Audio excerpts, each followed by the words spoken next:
আচ্ছা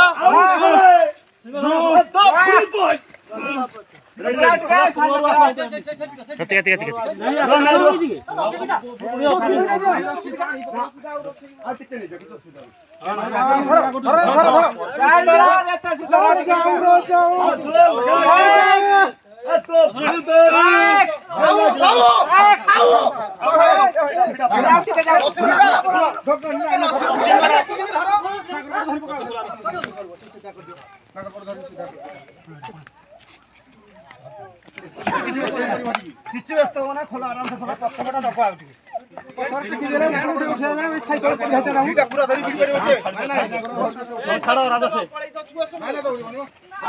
ପଡିବ ଆହୁରି ତାର କଣ ଆହୁରି ସାହସ ଅଛି ଯେ